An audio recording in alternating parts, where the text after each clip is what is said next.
Hey readers, we are coming to you with Read It Forward's July book club conversation. Jess and I are talking about Emily Henry's beach read this month, and our dear gal Emma is on vacation. Well, just so Jess, remind us a little bit about how we got to Beach Read and what we did in June instead of talking about Beach Read. Yeah, so Beach Read was supposed to be our book club pick of June, but in light of current events and the Black Lives Matter movement, we decided to pivot our plans and encourage people to read books by Black authors, and especially anti-racist reads. So we each vowed to read a book by a Black author, and we encouraged everyone to do the same. So we postponed this discussion for good reasons, but now I'm excited to discuss it.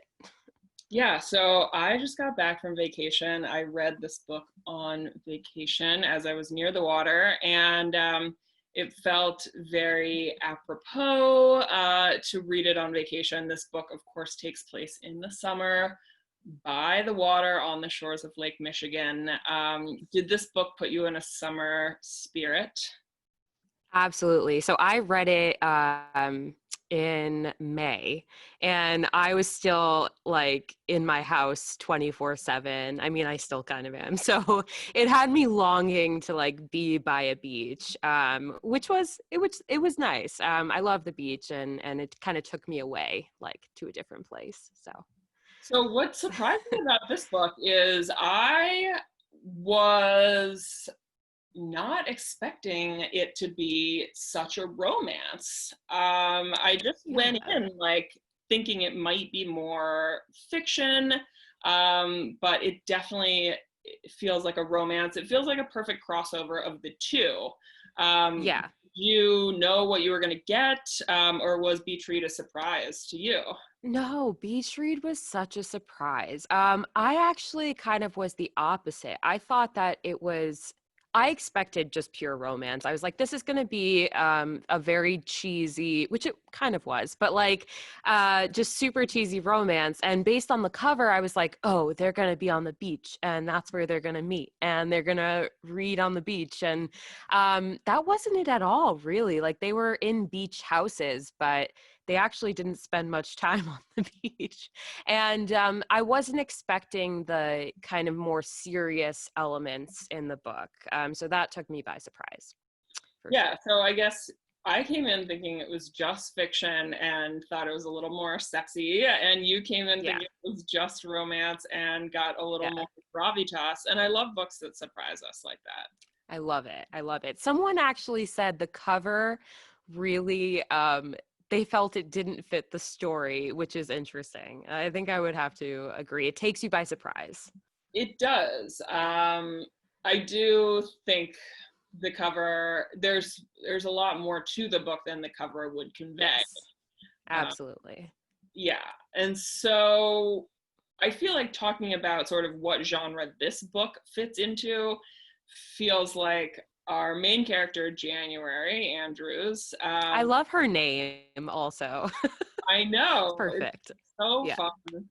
And I feel like her books, she writes, of course, romance. Yeah. And I felt like it was so meta, a romance about a romance author. But she Uh-huh. is pissed a little bit because she feels like her books are just relegated to the subject of women's fiction. And she's got kind of Yeah. like a chip on her shoulder, right? About like feeling sort of book shamed. Uh, Yeah. have you ever felt that way about books that you love reading or like go back to again and again, but you're kind of like embarrassed to tell people? Yeah, absolutely. I used to be one of those people that would be like ashamed to admit that they read romance novels.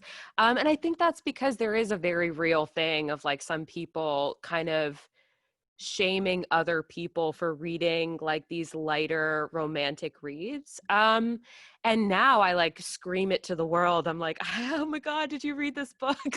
Like, it was so good. So I definitely feel that that's a real issue, and something being labeled as like woman's fiction kind of narrows who the audience is like intended to be. But these books are for everyone, and so I liked that that was in there, and I liked that they were writers too. A book about writers. I mean, it was fun. It was fun to read.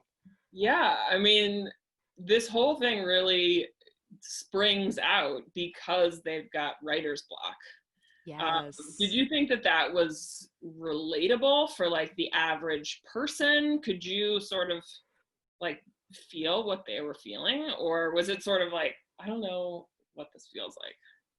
Well, I think our audience needs to know that me and you are both writers. I mean, we don't write all the time, but we do consider ourselves writers. And I've definitely experienced writer's block many, many, many times.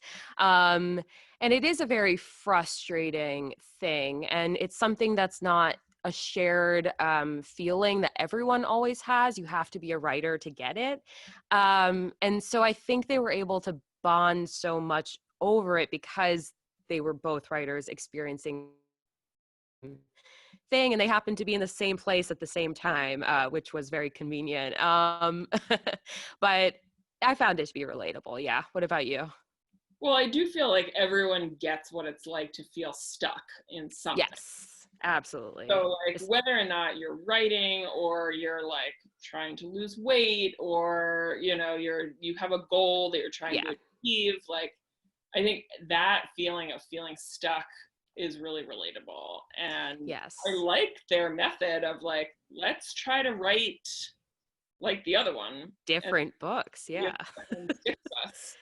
Yeah. Yeah, I liked that they were kind of opposites in that sense. So like Augustus was, he was writing the great American novels, and in January, like we talked about, was writing like romance novels. And I thought it was good to like kind of pit them against each other in a way. And that's what motivated them, really, is like, I can write what you write, well, I can write what you write. And I thought it was really cute, and I thought it was like definitely something that could actually happen. Like if somebody challenged me, for example, and was like, I bet you can't write this, I'd be like, well, I'm gonna write it now. Watch me. And Maybe that's what we should do to each other. yeah, we should be like, Abby, you can't write a poem, I dare you. Pretty soon I'll um write 20 poems. So You're going to be spitting out haikus. Watch. yeah. So do you think the book that she was writing felt like the Night Circus? Oh my God, yes. Right? And I just read it. I just read The Night Circus, as you know, and I could not like help but compare the two the whole time I was reading it. Um, I wonder if that's kind of where she drew the inspiration for that. Yeah, it felt like almost so intentional that it had to be It intentional. had to be. It had to be. It sounded really good. I mean, Yeah, would yeah, you? I would read it, but Well, how do you feel like if you have a favorite author, like, a Jasmine Guillory or something, yeah, and you're so excited for her next book, and it comes out and it's totally different than what you were expecting?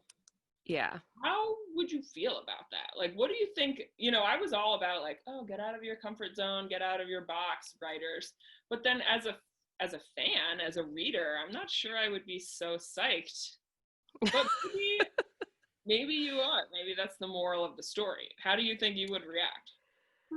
So I am a big fan of Jasmine Guillory, and if she came out with something like I don't know, like a legal thriller or something, I would definitely I would be taken aback, I think. Yeah, I think when you're a fan of someone's work, you do expect consistent stories, and when it's not consistent, it kind of throws you for a loop.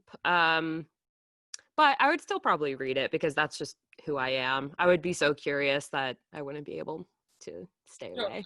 Yeah, I would for sure read it. Yeah. And you Yeah. might discover like, oh, I actually love this historical Exactly. fiction circus thing that January is doing now. And then for the author, it doesn't put them in such a box.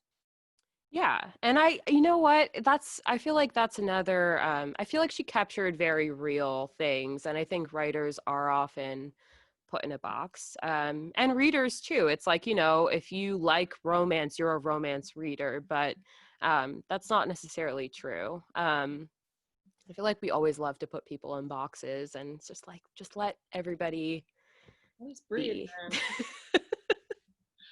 man. Um, so I think one of the most emotional parts of this book, I think for me, was the fact that her father has died. Yeah. And there's a lot that she hasn't said to him, and a lot of questions that she Mhm. wants to ask. And, my dad died, and he wasn't hiding a secret second family, I don't think. Good. Yeah. But I really recognize the longing to ask your parent that has died these long lost questions, and feeling sort of like that whatever they left you was just inadequate, because of course it is.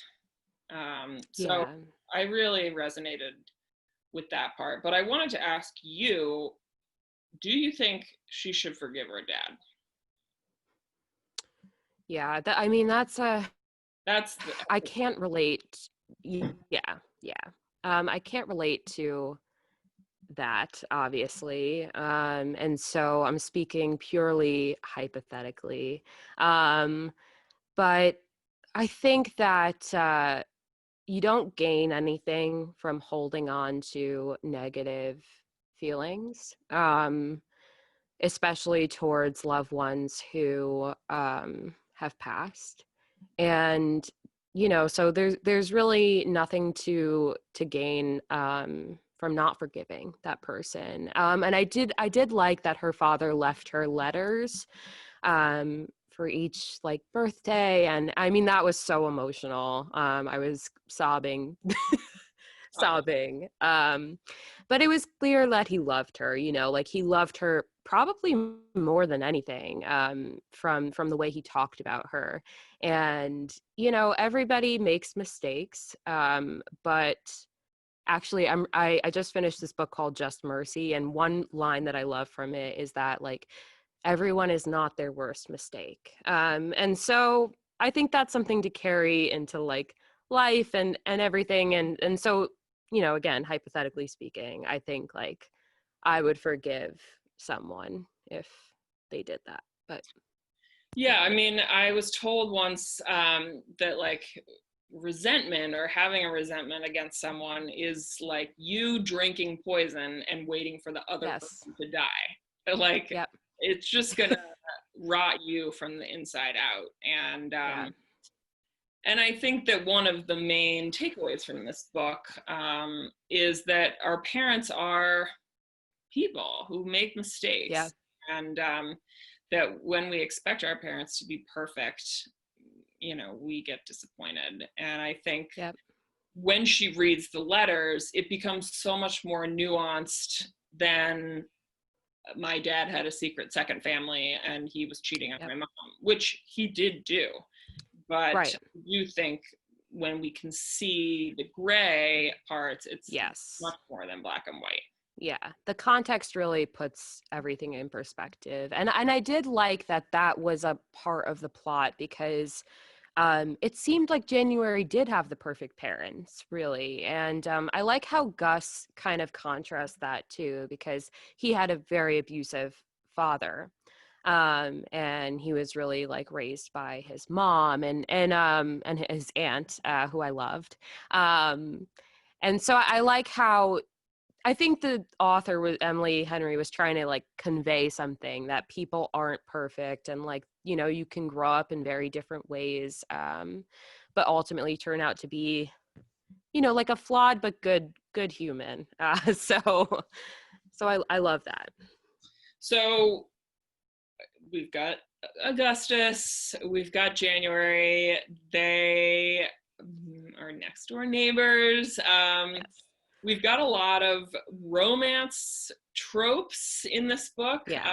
but also some deviations. Like, what did you recognize as like, oh, that's classic romance, and what took you by Yeah. surprise? Yeah, well, the first thing that like flickered in my mind was, oh, they hate each other. That's so sexy. And like this happens a lot in romance books. It's like the two main characters can't stand each other. And then, the fire kind of sparks between them. And oh, I personally love that trope. So I was really happy to see that kind of like hate to love trope. What about you? Well, I think, we've got some well grooved sort of gender stereotypes happening. Like, I think uh, Yes. the angry, brooding guy that is a Yeah. pessimist and he doesn't believe in love stories. And then we've got the like starry eyed romance writer that only believes in happy endings. Like, but then I think it goes a little bit past that because we do see that Yeah. he's got a reason for not believing in love stories, and that's because his fiance or his wife actually cheated on him. So that With provided his best friend. best friend, his college roommate, that Yeah. provided a sort of like, oh, I get that. And Yeah. and that he doesn't think that she's silly for being all about the happy ending. He actually thinks that's Right. really courageous. And so I think we sort of start with these well-worn things, but they are fleshed out a little further. Yeah. Yeah, and I I love Pete and Maggie. As I love that. that's a romance story and a love Yes. story within a love story. Yes. Yes. I like that how they have a bookstore with very bad coffee. And I like their book club experience. They drink a lot in the book. Oh my God, they drink a lot. That was like Yes. a little triggering. I don't drink anymore, and on Yeah. every page, it's like, what's next? It's White Russians, it's whiskey, it's margaritas with the fresh limes. It's like, oh Crazy. my God, Crazy. okay. It made me queasy at some points. And another thing I love, which I think that you probably also loved, is that we see very different like opinions of the same things like that happened to them in the past. So Gus feels like he never showed that he hated January, and January's like, no, we were enemies. Like, what do you mean? And I like how, because it's true, right? Like everyone looks back on things differently. And so I liked seeing that kind of contrast in like their experience with each other. And I do like that they kind of were old college, like you knew that they had an experience, like a sexy experience in the past. And I like that they were like old flames in a way. That's another romance trope, I guess. Totally, But, yeah. but yeah. I know, and we also get that a little bit with the dad and Sonia, like high school Yes. sweethearts. Um, Right. and he can't help but go back to her. And And he was going to like be with her until January's mom got cancer again. And so that kind of like threw a wrench in his plans. But totally. yeah, So, yeah. do you like, weighing in on sort of the Gus versus January thing? Do you like reading books where you're going to get a happy ending? Or do you like reading books where you're not sure how it's going to end? It's very 50-50 for me. And that's because sometimes I need a happy ending um, because of just whatever is going on in the 2020. world. Yeah, 2020, basically. So I needed this. But other times I'm like, that's not really realistic. And so I kind of also appreciate endings where, like normal people, sorry, spoiler, big spoiler, but they don't really wind up together. And I appreciate that too, because that feels like you know, real life. So it depends. I did like this ending though. It was cute. Yeah, I Yeah. I often like being surprised by the ending. But you start reading something like this and you have to hope that it's not going to end sad, which Yes. is good. But I did cry a lot when she uncovers I the cried. sailboat called January. Oh, yeah. And your dad loved boats My too. dad loved boats, yeah. So we Yeah. sailed together, and so that really was like that. That got me in my feels for sure. Um, Yeah. but yeah, I think Gus, as characters go, he felt very sexy to me. Oh, I loved him. I Yeah, loved him. I actually tweeted about how I fell in love with a fictional character when I was reading this book. yeah, I thought it was very sexy. I definitely like in life tend to go for like dark, mysterious people. So I think that's what attracted me to him. He totally, sounded totally. Well, what we'll end with this. What is your ideal beach read, or what have been some great books that you've enjoyed on the beach or could see someone putting in their beach bag? well, I still have sand in the pages, probably, of this one book that I read last year when I went to Florida. And I've told so many people to read this book. It's not your typical beach read, so I don't know why. It doesn't take place on a beach, it has nothing to do with the beach. It's City of Girls by Liz Gilbert. And for some reason, I just think historical fiction for me is like a big beach read. It just took me away to like 1940s New York, and I just like the extravagance of everything that happened, like the costumes, the setting, the theater. I still like can look at that book and feel the way I felt on the beach, and I think that's what I look like. What not like what I look like, what I look for in a beach read. So City of Girls, yeah. What about That's, you? when I asked the question, I was thinking I was going to say City of Girls. No way. Yeah. Wow. Distance has nothing on us, Abby. We are the ultimate romance. Um, no, but I think I love historical fiction. So anything by Fiona Yeah. Davis. Yeah. Yeah. I'm loving her latest one right now, The Lions of Fifth The Avenue. Lions of Fifth Avenue. And I also just read Destination Wedding by Dick Shabasu, which Oh, takes place nice. in India, and it's like got a whole cast of characters. And I love like a great Yeah. beach read. It's just so immersive that you I are love it. in the characters, you're in the setting, you have hours to read on the beach, so you're sort of fully in it. And that was one that I loved. I did get sunscreen all over the cover, and I'm sorry, but Listen, it happens. okay. But yeah, I think a great beach read is anything that you can just lose yourself in.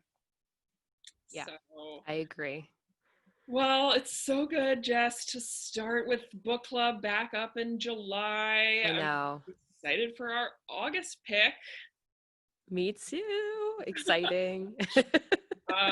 So we'll of course see you guys back here next month. Yeah. But in the meantime, happy reading. Happy reading.